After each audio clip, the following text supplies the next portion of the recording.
எப்பொருள் யார் யார் கேட்பினும் அப்பொருள் மெய்ப்பொருள் காண்பதறிவு 13/12/2025 இரவு 8 மணிக்கான நீர் மருத்துவ வகுப்பு. எப்பொருள் எத்தன்மையாயிரம். வணக்கம், வாங்க. வாங்க சங்கர். எப்பொருள் எத்தன்மையாயிரும் அப்பொருள் மெய்ப்பொருள் காண்பதறிவு. ஏன்னா இது ஏன் எல்லாத்த கொஞ்சம் ஒரு மருத்துவம்னா என்ன அப்படிங்கிறது தான் இதில் விஷயமே. ஏன் இந்த மருத்துவத்தை எல்லாரும் ஏன் நோய் யாரும் தீர்க்க முடியல அப்படிங்கிறது கேள்வி. ஒரு மருத்துவம்னா 3 வகையான அடிப்படையாக கொண்டதான் மருத்துவம். உலகத்துல 3 மருத்துவத்தையும் ஒரே நேரத்துல செய்யணும், அதுதான் மருத்துவம். உலகத்துல அதாவது பிசிக்கலி, அப்புறம் மென்டலி அண்ட் கிளினிக்கலின்னு ஒரு தத்துவம் இருக்குது. பிசிக்கலி உடல் ரீதியாக சரி செய்ய வேண்டும், அப்புறம் மன ரீதியாக சரி செய்ய வேண்டும். கிளினிக்கலி அப்படின்னு கிளினிக்கில் சிகிச்சை மருத்துவ அறையில் அப்படின்னு சொல்லுவாங்க. இந்த 3மே அலோபதியில் கொடுக்க முடியாது. பிசிக்கல் ஃபிட்னஸை தர முடியாது. என்ன ஃபிட்னஸ் தர முடியாது? பிசிக்கல் ஃபிட்னஸ்னா உடல் தகுதி தர முடியாது. அப்போ உடல் தகுதி தர சொல்லித்தான் மருத்துவம் சொல்லுகிறது. சரி, அடுத்தது அப்புறம் மனத்தகுதி இந்த உலகத்துல எதுக்குமே கிடையாது. அது சித்த மருத்துவத்துல தான் மட்டும்தான் இருக்குது. சித்த மருத்துவம்னா மனதுக்கு மட்டும் வைத்தியம் பண்றது, மருந்தே கொடுத்து நோய் குணமாக்குறது இல்லை. அப்படி உட்காந்து ஒரு 2 நிமிஷம் உட்காந்துக்குங்க. அடுத்தது பார்த்தீங்கன்னா உயிருக்கான மருத்துவம், உயிரை தக்க வைப்பதற்கான மருத்துவம். இந்த 3மே இதுல தான் இருக்கு. அதாவது பரிணாம அறிவியல் அடிப்படையில் 3ஐயும் தக்க வைக்கணும். அதாவது உயிரை முதல்ல தக்க வைக்கணும், எப்படியாவது உயிரை காப்பாத்துக்குன்னு சொல்லுவாங்க. அப்போ உடலை பற்றி கேட்க மாட்டாங்க. அப்ப நாம உயிரை தக்க வைப்பதற்கு நாம என்ன பண்றோம்னா உணவு பழக்கத்தை மாற்றி அமைத்து, ஏற்கனவே தெரிஞ்சுன்னு தெரியாம பிறர் சொல்வதற்காக உணவை சாப்பிட்டதில் வெளியெடுக்கிறோம். அந்த வெளியெடுக்கிறப்ப உடம்பு மருத்துவரா மாறிக்குது. அதான் விஷயமே, இதுதான் அடிப்படை. அப்போ நம்ம அந்த மனம் கொஞ்சம் வேதனைப்படும், நம்ம எல்லா பழக்கத்தை விட்டுட்டுமே அப்படின்னு. மன வேதனைப்படுத்துறதுக்கு கவலைப்படல, உடம்பு கெட்டு போகுதுங்கிறதுக்காக மனதை தூக்கி எறிஞ்சிடறோம். அப்ப பிசாசு நிலையில் இருக்கிறதையும் தூக்கி எறிஞ்சிடறோம், தவறான கற்பனையெல்லாம் தூக்கி எறிஞ்சிடறோம், அனுபவிக்கிறதும் தூக்கி எறிஞ்சாச்சு. அனுபவிச்சாச்சு, அனுபவிக்காதே கிடையாது. மனிதன் சாப்பிடாத உணவே உலகத்தில் கிடையாது. 6 சுவையெல்லாம் சாப்பிட்டு பார்த்தாச்சு. எப்படி பார்த்தாலும் 6 சுவைகளை தான் வந்தாகணும், அவ்வளவுதான். அசைவமா இருந்தாலும் 6 சுவைகளை வந்தாகணும், சைவமா இருந்தாலும் 6 சுவைக்கு வந்தாகணும். ஆனால் 6 சுவைக்கும் ஆரோக்கிய தருமான அதெல்லாம் கேட்கக்கூடாது. அது மனம் விரும்புது, அது உள்ள போக்கும். நானும் அதை செஞ்சுதான் ஆகணும். அதனாலதான் இது விடாப்படியே நான் இது வச்சிருக்கிறேன்.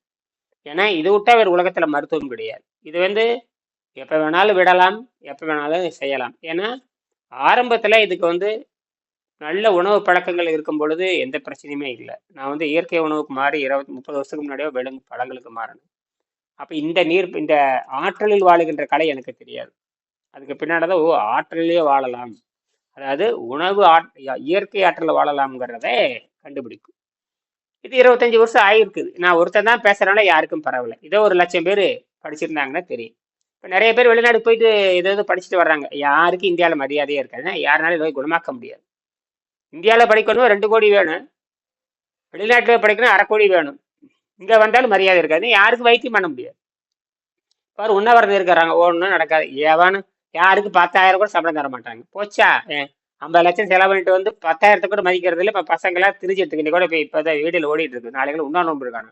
என்ன தெரியும், எல்லாம் இவனுங்களுக்கு வேலை கொடுக்க போறதும் இல்லை, யாரையும் நோய் குணமாக்க போறது இல்லை. இனிமேல் இந்த எபிபிஎஸ்ங்கிறது அவுட்டு, அவ்வளோதான், முடிஞ்சு போச்சு. ஏன்னா சர்டிபிகேட் கோர்ஸே நீ அவ்வளோதான். யாராவது என்னை குணப்படுத்துறியான்னு கேட்பான். மருந்தினால் எவனையும் குணமாக்க முடியாதுங்கிற மருத்துவ சட்டம். நீங்க மருந்தினால் குணமாக்கிட்டீங்கன்னா வெள்ளைக்காரன் கேட்பான், அது எப்படி நீ குணமாக்குறேன்னு கேட்பான். இப்போ எங்கிட்ட சக்கரை குணமாக்கணவங்க, புற்றுநோய் குணமாக்க நிறைய பேர் இருக்காங்க. அது வேற, பரிணாமத்துல ஜெயிக்கிறது என்பது வேற. நீ மருந்தை கொடுத்து குணமாக்குறேன்னு கேட்டா யாரும் ஏத்துக்க மாட்டாங்க. இது அப்படி இல்லை. இது யோக முறையில உடம்பு சுத்தம் பண்றது. இது யோக முறைங்கிறது உலகத்துக்கு எல்லாத்துக்கும் பொதுவானது. நீ என்ன செய்யலாம், வேணான்னு விட்டுட்டு போயிடலாம். எல்லாரும் பயப்படுத்துவாங்க, அவ்வளவுதான். இது முழுக்க முழுக்க வேறுபட்ட கல்வி. ஏன்னா இது பரிணாம அறிவியல் கல்வி. மனிதன் யோகியாக மாறுகிறான். யோகியாக மாறுறதுக்கு இயற்கை ஆற்றல வாழ்றதுனால அவன் யோகியா மாறுறான். மற்றபடிக்கு நீ 6ஆம் நிலையில இருந்தேன்னு குணமாக்க முடியாது. நான் தின்னுட்டு தான் வாழ்வேன்னா தின்னுட்டு வாழ முடியாது, போயிட வேண்டியதுதான்.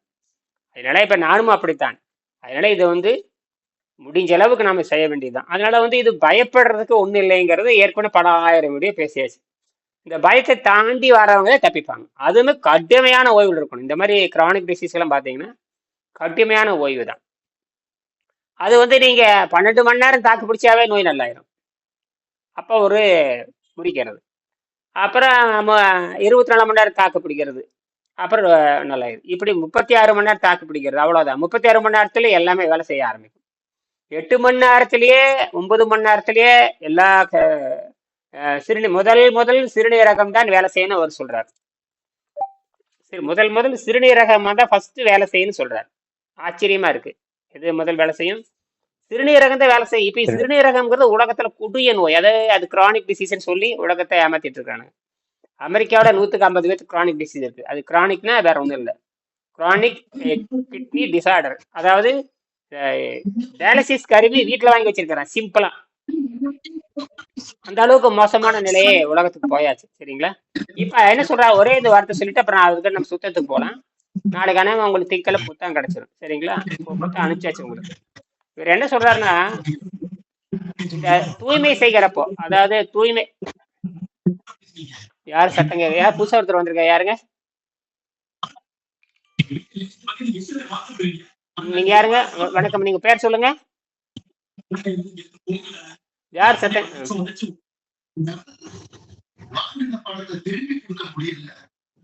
அந்த ஸ்பீக்கர் ஆஃப் பண்ணுங்க.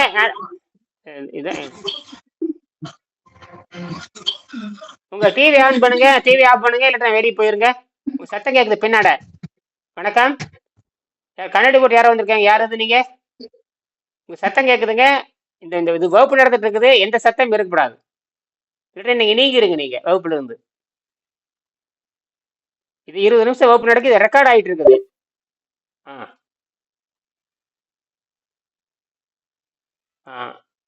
தயாளன் இருக்கிறீங்களா? சரி, இருக்கேங்கய்யா. சரி. அதுக்குள்ள பரமத்தி வேலூர் சங்கர். சரி.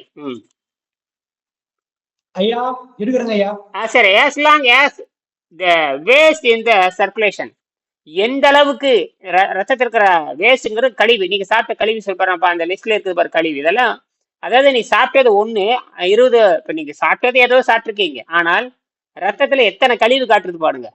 நீங்க சாப்பிட்டது கொஞ்சம் ஏதாவது உணவு சாப்பிட்டுருப்பீங்க, அது எத்தனை வகையான விஷமா மாறுது பாருங்க. இந்த விஷயத்துக்கெல்லாம் தனி பயிற்சி ஏற்கனவே கிடையாது. அதாவது ஒரு உணவு சாப்பிட்றீங்க, ஏதோ ஒன்று சாப்பிட்றீங்க, அரிசி சோத்தை போட்டு ஒரு பருப்பு குழம்பு ஊற்றி ரசம் போட்டு திங்கிறீங்க, ஏதோ திங்கிறீங்க, ரைட்டா? அது என்ன 20, 30, 40 விஷமா மாறுது? அது என்ன 20 ரத்தத்துல பிளட் கெமிஸ்ட்ரியில் பார்த்தீங்கன்னா ஒரு 10-15 நோயை காட்டுது.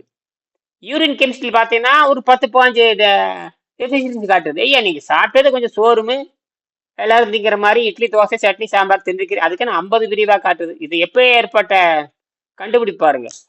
அப்ப அப்படின்னா ரத்தத்துல ஒரு 20 குறைபாடுன்னா 20 வைத்தியம் பண்ணணுமா? ரத்தத்துல ஒரு 20 குறைபாடுன்னா அப்புறம் 20, அப்புறம் அதுல ஒரு 20, அப்புறம் 20, 40 வைத்தியம் பண்ணணுமான்னு கேட்கறேன். நீங்க சாப்பிட்டது 2 இட்லியுமே சட்னியும் அவ்வளவுதானே சாப்பிட்டுருப்பீங்க 3 வேளை. ஆனா வந்ததே 40 நோய். எப்படி இது எவனா சிந்திக்கணும்னு பாருங்க. அப்ப 40க்கு வைத்தியம் பார்க்கறதா? ஒருத்தருக்கு நேற்று பார்த்தீங்கன்னா, ஒருத்தருக்கு பார்த்தீங்கன்னா 15 ஹீமோகுளோபின் இருக்குது, ஆனா நடக்க முடியலைங்கிறாரு. 15 ஹீமோகுளோபின் தான் நடக்கணும். அது இரும்பு சத்து அதிகமா இருக்குது, இரும்பு சத்து நல்லா இருக்கு, ஹீமோகுளோபின்ங்கிறது வேற ஒன்றும் இல்லை, இரும்பு சத்துன்னு சொல்றான், ரைட்டு. அப்புறம் ஏன் நடக்க முடியல? அதான் மாட்டிக்கிட்டானு. அப்ப எதுவுமே இங்க ஒடுக்கம் இல்லை. அப்ப உடம்பு போக போக சொல்லிடும், நான் நல்லா இருக்கிறேன். எப்ப நல்லா இருக்கிறேன்னு சுவாசத்து ரீதியாகவும் பசி கண்ட்ரோலா இருக்கணும், சுவாசம் கரெக்டா இருக்கணும், கை கால் நடுக்க வரக்கூடாது, நார்மலா இருந்துட்டா கண்டுக்காம போயிடணும். எவங்கிட்ட பேசக்கூடாது, எவங்கிட்ட பேசினீங்கன்னா மாட்டிக்கு கெடுத்து விட்டுருவானு. குறிப்பா அலோபதியில போயிடவே கூடாது. அதாவது ஏதாவது வெளியே ஏற்பட்ட காயங்கள் வந்தா மட்டும்தான், வெளியே ஏதாவது படுபயங்கரமான காயம் இருந்துச்சுன்னா போய் வைத்தியம் பார்க்கலாம். அதுக்கு மட்டும்தான். மற்றபடிக்கு உள்காயங்களுக்கு மருத்துவம் இல்லைங்கிறதா. இப்ப நான் வந்து உள்காயம் தான் பிரச்சனை நமக்கு. இது ஏன் நோய் வந்துச்சு, இது நோய் வந்தது, இது வந்து என்ன வந்துச்சு, எதனால வந்துச்சுன்னு கேட்டா சொல்ல மாட்டாங்க. ஏன்னு இது வந்து தொற்று நோய் கிடையாது. இப்ப உள்காயங்களால் ஏற்படுகின்றது 95 பேத்துக்கு உள்காயங்கள் தான். எல்லாம் பழக்க வழக்கத்துல தான் வருது. மற்றபடி கொசு கடிச்சு வர்றது, பாம்பு கடிச்சு வர்றது, விபத்துல வர்றதுல வெளிக்காயங்கள், அதாவது இந்த விழுக்காடு, அது வரும் போகும், மாத்திரை கொடுப்பாங்க, முடிச்சிருவாங்க, போகும். இது உள்காயங்களுக்கு வைத்தியம் எப்படி? உள்காயத்துக்கு உங்க மனம் விரும்பி நீங்க செஞ்சது, புரியுதா? மனம் விரும்பி செஞ்சீங்களா? ஆமா, குடும்பமா செஞ்சுட்டு வர்றனால நீங்களும் பழகிட்டீங்க. குடும்பம் இட்லி திணிச்சு நானும் திங்கிறேன், இதுதானே தவிர குடும்ப பழக்கத்துல சாப்பிட்டுச்சு, நானும் சாப்பிட்டேன். ஆனா அவங்க அப்படி சந்தோஷமா இருக்கிற மாதிரி தெரியும், ஆனா உள்ள டேமேஜ் ஆகி செத்து போயிடுவாங்க. இதுதான் இங்க விஷயம். அப்ப புலன்களை புலன்களை தள்ளி வச்சுட்டு அறிவு ரீதியா சிந்திக்கணும். இது ஆற்றல தான் உடம்பு இயங்குறது, மனிதனுக்கு மட்டும்தான் சாத்தியம், வேற எதற்கும் சாத்தியம் இல்லை. 15 வயசை தாண்டி இருக்கணும். ஆகினால இதை மட்டும் சொல்லி முடிச்சுட்டு வகுப்புக்கு போலாம். as long as the waste is in the circulation, you feel miserable. எந்த அளவுக்கு இந்த விஷம் இந்த ரத்தத்துல கலந்துருக்குதோ அப்ப அப்படியே மயக்கமா கருது சோர்வா இருக்கும். எப்போ இந்த தூய்மை செய்யறப்போ. அதான் சொல்றாரு, ஃபாஸ்டிங் சொல்றாரு. ஃபாஸ்டிங், டூரிங் ஃபாஸ்ட் இந்த உணவு பழக்கத்தை விட்டு இருக்கின்ற பொழுது அந்த மயக்கம் கிருகிரு சோர் வரும். ஏன்னா ரத்தத்துல அவ்வளவு விஷம் இருக்கு. as soon as it is through the kidney you feel fine. இந்த சிறுநீர் வழியாக, சிறுநீரக, இந்த கிட்னினா சிறுநீரகம், சிறுநீரகத்தின் வழியாக இந்த விஷம் வெளியேறிடுச்சுன்னா நீங்க ஃபைனா உணர்வீங்க அப்படிங்கிறார். அப்ப ஃபாஸ்டிங் இருப்ப முதல் எது வேலை செய்ய ஆரம்பிக்குது? சிறுநீரகம் தான் வேலை செய்ய ஆரம்பிக்குதுன்னு புரிஞ்சுக்கணும். எத்தனை மணி நேரத்துல? 8 மணி நேரத்துல வேலை தொடங்கிடும். வெறும் 8 மணி நேரம். 8 மணி நேரம் ஓய்வா இருந்தா போதுமானது, சிறுநீரகம் வேலை செய்ய ஆரம்பித்து விடும்.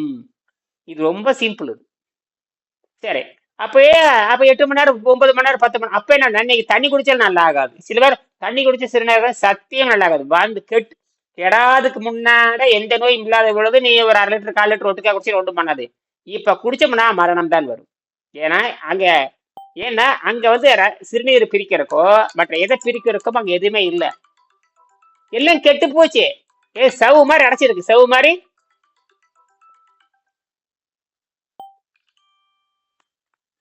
இப்போ ஒரு வடிகட்டி இருக்கு, வடிகட்டிக்கு மேல ஒரு பிளாஸ்டிக் பாலித்தீன் சீட்டை போட்டுறீங்க.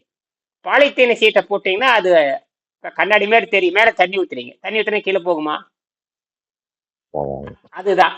இப்ப சிறுநீரகத்துக்கு உள்ளேயும் வெளியேயும் எல்லா விஷயம், கொழுப்பு, சளி, பழைய மருந்து, அது பழைய மருந்து இருக்க சாவடிக்கிறதுக்குன்னு தயாரா இருக்கும்.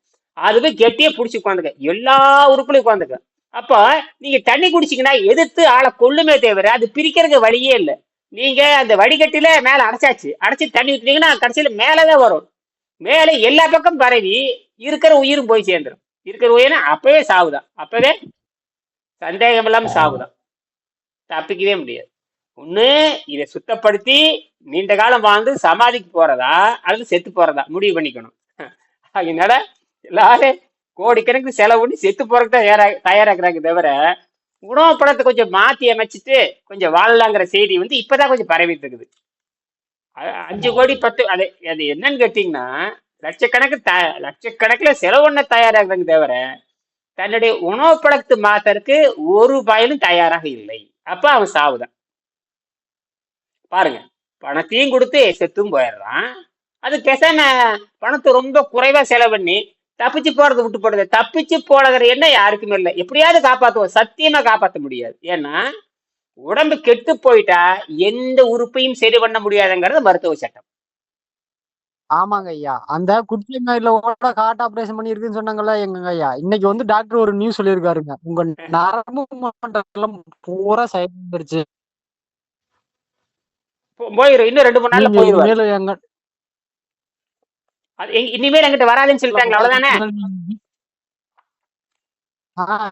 வீட்டுக்கு கொண்டு போய் வீட்டுல வச்சு பாத்துக்கிறாங்க. எங்க கிட்ட என்ன, அதாவது கடைசியா அவங்க சொன்ன வார்த்தை, இந்த மாதிரி இது நாள் வரைக்கும் நாங்க ஹாஸ்பிட்டல் கட்டினதுல இருந்து இந்த மாதிரி ஒரு பேஷண்ட நாங்க பார்த்ததே இல்ல. அத்தனை போய்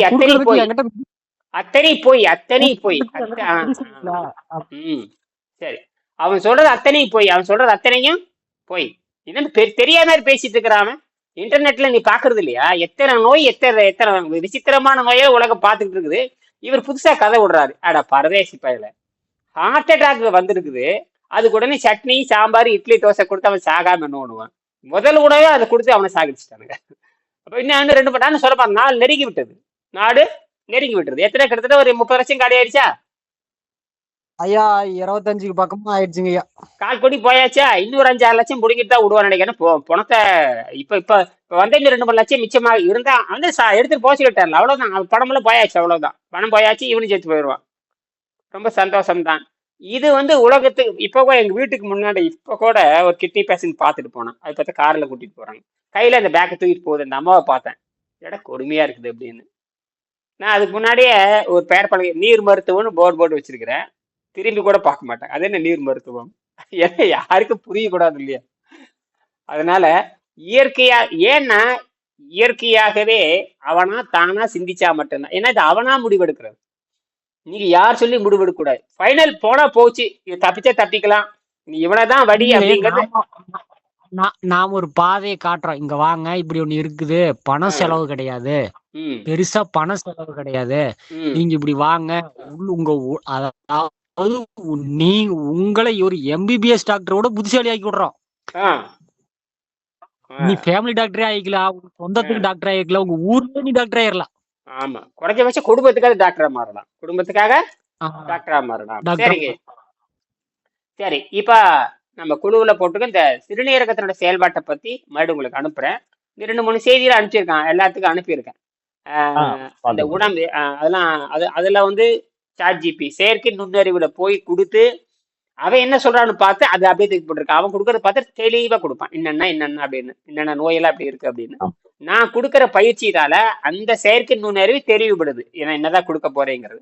அப்ப எனர்ஜியில தான் உடம்பு இயங்குது, அதனாலதான் நோய் நல்லா. ஏன்னா எல்லா வகை உணவுகளுமே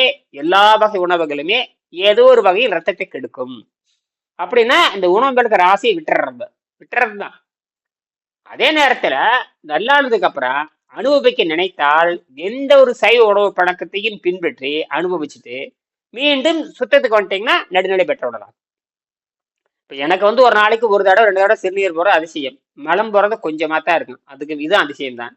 அப்ப எனக்கு அந்த உணவு மேல பழக்கம் போயிடுச்சு. உணவு பழக்கம் போனங்காட்டி நான் இயற்கையாகவும் மருத்துவரை மாறிட்டேன், அவ்வளவுதான். நான் எனக்கு வரவங்கிட்ட மருத்துவம் சொல்லித்தரேன், இது நல்ல தொழிலா போச்சு, அவ்வளவுதான். இன்னும் எதுவுமே உடனே சீக்கிரத்தை யாரும் வரப்போறது இல்லை, இது நல்ல தொழில். வர இன்னைக்கு 1/2 லட்சம் நீங்க கட்டி இருக்கிறீங்க, நல்ல தொழில். இன்னொருத்தர் டயலா 1/2 லட்சம் கட்டி இருக்காரு, போதும், அவ்வளவுதான். இதுக்கு மேல என்ன வேணும்? நான் சம்பாரிச்சு காட்டினா தான் எல்லாரும் நம்புவாங்க. ஏன்னா இதுல நல்ல வழியில அறவழியில பொருள் ஈட்ட முடியும்னு நம்பிக்கை வந்தா தான் எல்லாரும் இதை தொழிலா செய்வாங்க. ஏன்னா இது போட்டி போட எவனாலும் முடியாது. இது வந்து அட்வான்ஸ்டு சயின்ஸு, விண்வெளித்துறை விண்வெளியில் குடியேறி வாழ்வதற்கான கல்வி முறை. இப்போ நான் பணம் சம்பாரிச்சாலும் ஒன்றும் பண்ண முடியாது, ஆராய்ச்சிக்கு தான் செலவு பண்ணுமே தவிர ஆடம்பரம் பண்ண முடியாது. சரி, இதுல பாத்தீங்கன்னா நீர் உணவு முறை, நீர் உணவு முறை எப்படி மேற்கொள்றதுன்னு பாத்தீங்கன்னா, உங்களுக்கு பாத்தீங்கன்னா உங்க முறை வந்து ரொம்ப ஜெயபிரகாஷ் முறை வந்து ரொம்ப டேஞ்சர்ல இருக்கிற முறை. அதனால நீங்க வந்து அதிகபட்சமா 48 மணி நேரம் நீங்க இந்த நீரை மருந்து மாதிரி 48 மணி நேரத்துக்கு எதுவுமே கிடையாது உங்களுக்கு. இன்னைக்கு கூட உங்களுக்கு பீட்ரூட் சாப்பிட சொன்னேன், பீட்ரூட் நல்லா அடிச்சு சாப்பிட்டாங்க. பீட்ரூட் நல்லா வேக வச்சு மிக்சில போட்டு அரைச்சி விளக்கெண்ணெய் போட்டு குடிச்சிட்டாங்க. அதேமா அது ஒரு 5-6 மணி நேரத்துல வெளிக்கு போகணும். விளக்கெண்ணெய் வந்து அதுக்கு தான் கொஞ்சம் போட சொன்னேன். அதை அதேமா அது வெளிக்கு போகணும்.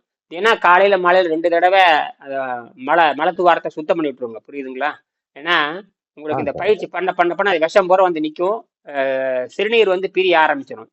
அதேமாதிரி இனி அவ்வளோதான், நீ அப்படியே தண்ணி மட்டும் கொஞ்சம் கூட 50 மில்லி 100 மில்லி குடிச்சு பேசாமல் விட்டுருங்க.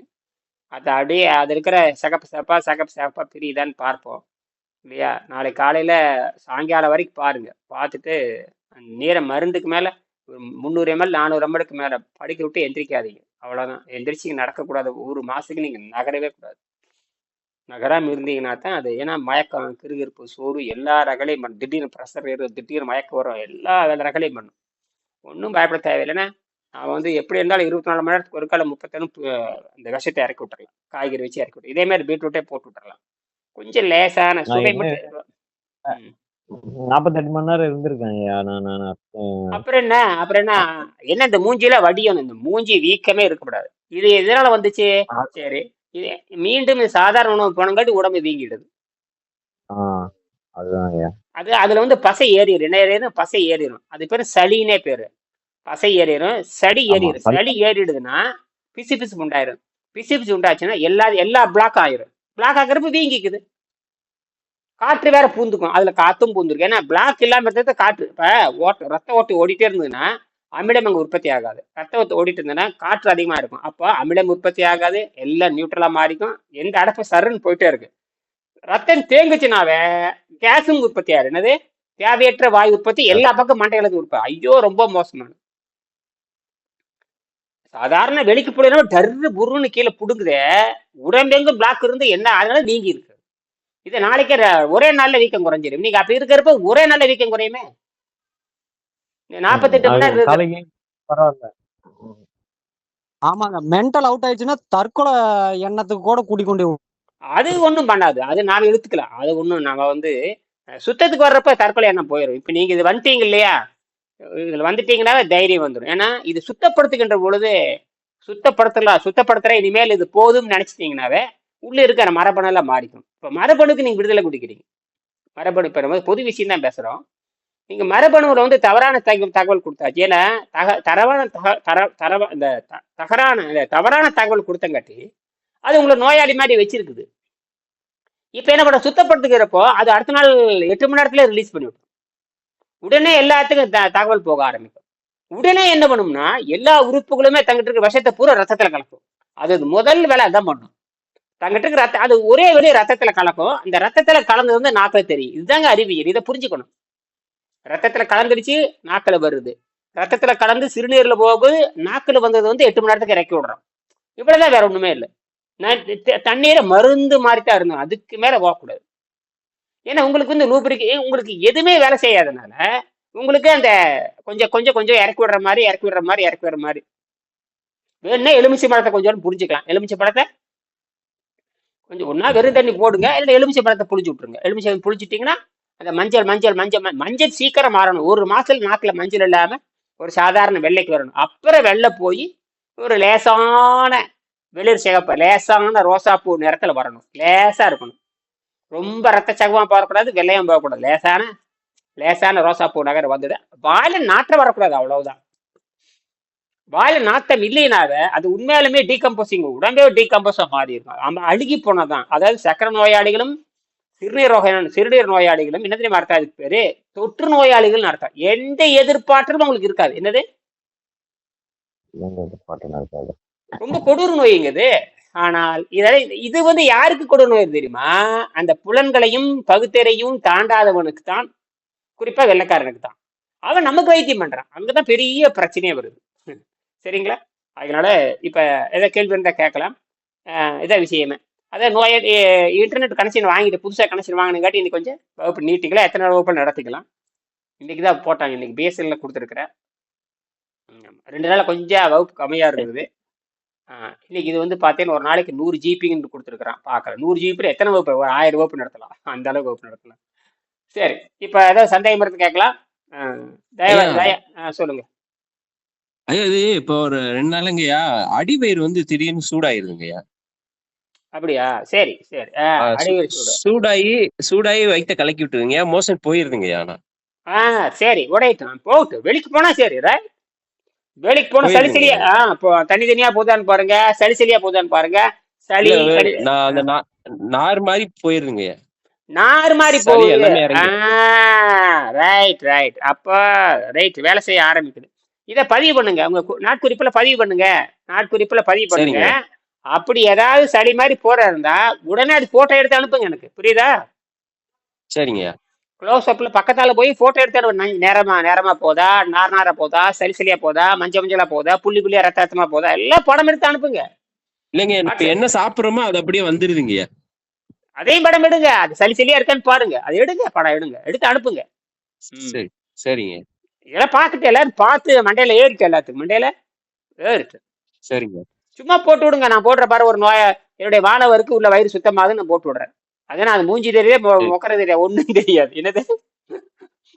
சரிங்க.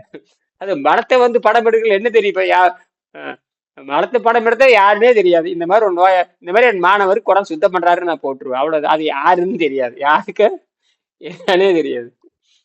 முடிஞ்சா வீடியோவே எடுத்துருங்க. என்னது, முகத்தை காட்டாம வீடியோ போட்டு சரிங்க. பாரு, நான் வந்து உனக்கு குடலை சுத்தம் பண்றேன், குடல் சுத்தம் பண்றதுனால உள்ள இருக்கு, இவெல்லாம் வெளியே போகுது, இதெல்லாம் வெளியே போனா தானே நோய் நல்லா ஆகும், இதெல்லாம் தெரியாம எப்படி வைத்தியம் பண்றேன்னு கேளுங்க. மண்டைய உடைங்க எல்லாத்தையும்.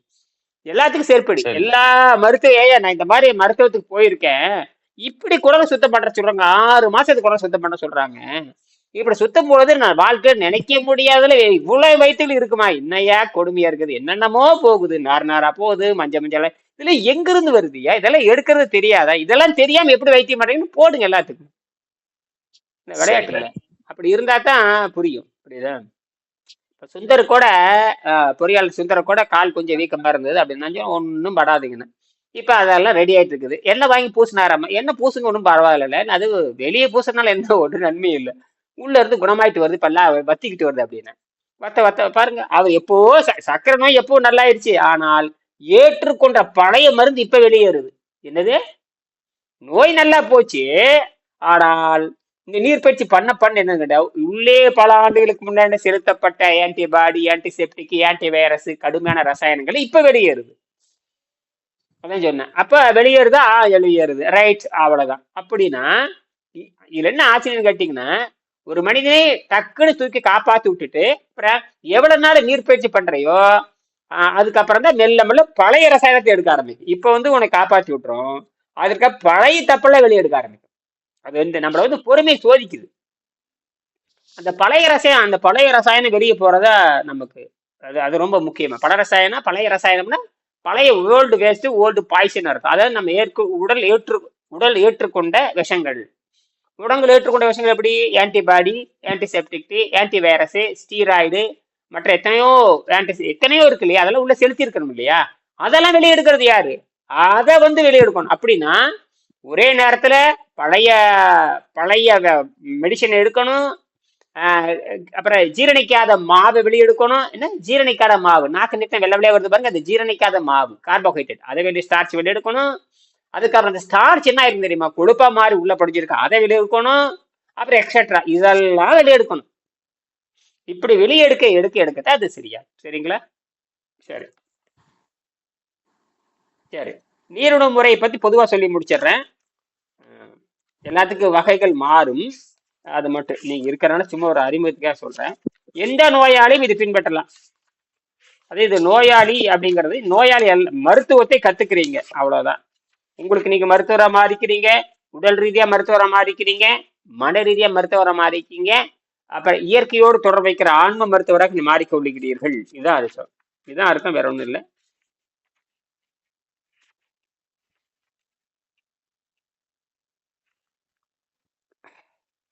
நீருணவு முறையை சுருக்கமாக சொல்ல நான் கடமைப்பட்டிருக்கிறேன். வெங்கடேசன் சொல்றார், இது பொதுவானது, இது எல்லாத்துக்கும் கிடையாது, இது சும்மா பொதுவா சொல்றேன். காலையில் எழுந்தவுடன் பெட் காஃபி என்பதை மறந்து விடுங்கள். பெட் காஃபிங்கிறத நம்ம குடிச்சு தொலைச்சி நாசமா போயாச்சு இல்லையா. பெட் காஃபி என்பது மறந்து விடுங்கள், பொதுவானது. அதாவது யார் செய்யலான்னு கேட்டீங்கன்னா, இந்த மாதிரி சக்கரை நோய் இருக்கிறவங்க, அல்லது இந்த இப்ப சக்கரை நோய் ஆரம்பிச்சிருக்குது, ரொம்ப மோசமான நோயில சக்கரை நோய் ஆரம்பிச்சு ஒரு 4-5 வருஷம் ஆச்சுன்னா அவங்க செய்யலாதே. மற்றபடிக்கல மற்ற உங்க மாதிரி நோயாளிகள், புற்றுநோயாளிகள், இந்த மாதிரி சிகேடி, கிட்னி டிசீஸ் எல்லாம் வந்து யாரும் இது செய்யக்கூடாது. அவங்களுக்கு வந்து 48 மணி நேரம் ஓய்வு, 48 மணி நேரம் ஓய்வு. அவங்களுக்கு வந்து அந்த பீட்ரூட் மட்டும்தான். இப்போ பீட்ரூட்டு கொஞ்சோன்னு லேசான சுவை சேர்த்து கொஞ்சோன்னு தாளிச்சுட்டு குடிச்சிட்டு அது சுத்தம் பண்ணி நம்ம உயிரை தக்க வைக்கிறதுக்கு வேலையை பண்ணணும். வழக்கம் போல் மலக்குடலை பிடிச்சிக்கணும், வாயை சுத்தம் பண்ணிக்கணும், பல் விளக்குறது வழக்கமாக பல் விளக்கிக்கணும். தண்ணீர் வந்து 1/2 லிட்டருக்கு மேலே போகக்கூடாது, அசையக்கூடாது, ஆடக்கூடாது, ஒன்றும் பண்ணக்கூடாது. எடையை பார்த்து பேசாமல் தூங்கிட்டு தான் இருக்கணும். எப்போ வேணாலும் மயக்கம் வரும், எப்போ வேணாலும் கிருக போகிறோம், எப்போ வேறு திடீர் ப்ரெஷரு திடீர்னு என்னென்னமோ பண்ணலாம் ஆரம்பிக்கும்.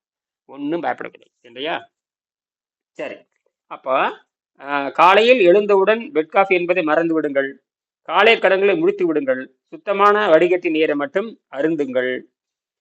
0B இந்த பாக்டீரியா நீக்கப்பட்டது ஏதாவது ஒன்று வச்சுக்கலாம் அப்படிங்கிறாரு. அந்த மாதிரி தண்ணி தொடங்கலாம் அப்படிங்கிறாரு. சரி, கொதிக்க வைக்க நீரெல்லாம் ஒன்றும் தேவையில்லை, சாதாரண தண்ணியே போதுமானது.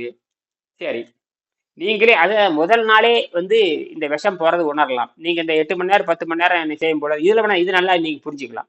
நீங்க இப்ப இப்ப 8 மணிக்கு நீங்க எத்தனை மணிக்கு இப்ப இந்த பீட்ரூட் சாப்பிட்டீங்க? பீட்ரூட் கஞ்சி எப்ப சாப்பிட்டீங்க? நான் 7:30க்கு 7:30 மணி இருக்கேன் ஐயா. அது இப்பதான் சாப்பிட்றீங்க, 7:30 மணிக்கே சாப்பிட்டுருக்கிறீங்க. பரவாயில்ல பரவாயில்ல. இதை எப்படி செஞ்சீங்கன்னு சொல்லுங்க. பீட்ரூட் எடுத்தீங்க, பொடி பொடி நறுக்குனீங்க, அரைச்சிங்க. ஒரு கரண்டி இட்லி மாவு ஃபர்ஸ்ட் ஊத்துனீங்களா? ஃபர்ஸ்ட் அரை ஃபர்ஸ்ட் அரைக்கலிங்க ஐயா.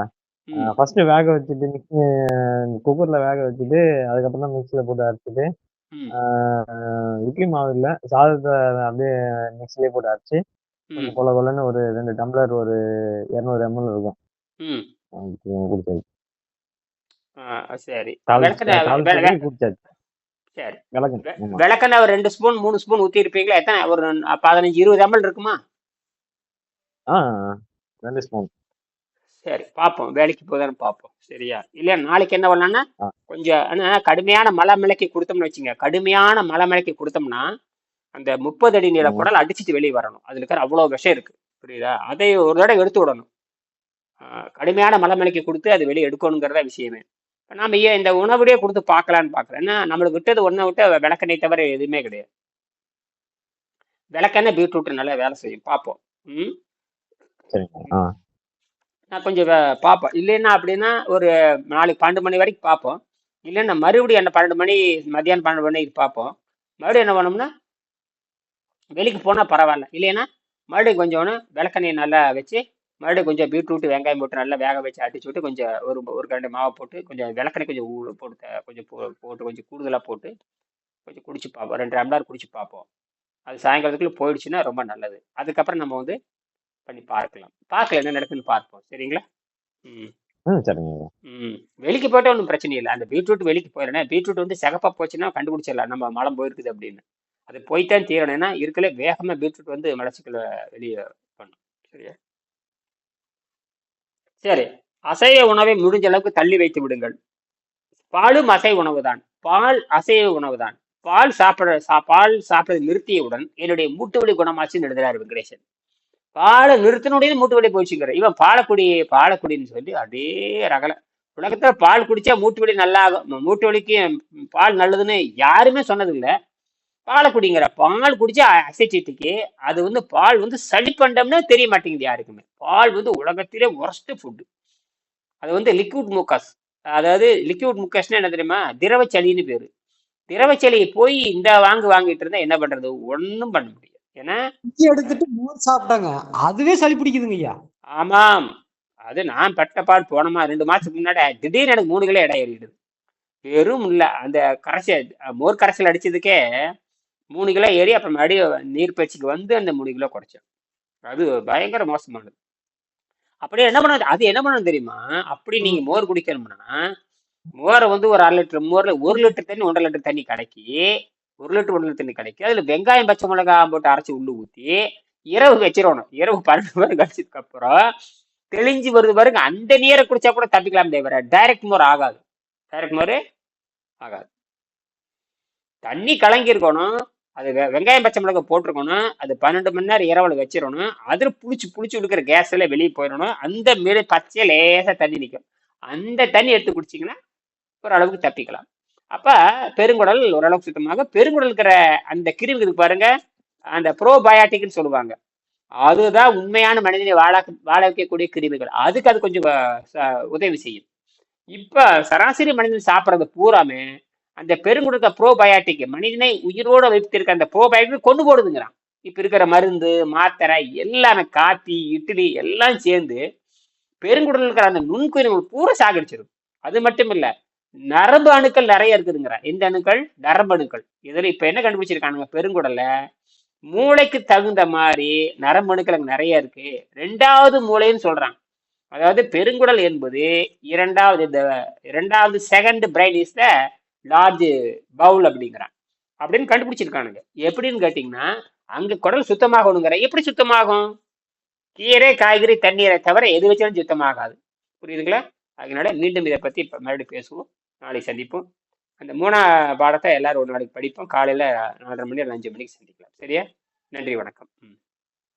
நிறைய செஞ்சுக்கலாம்.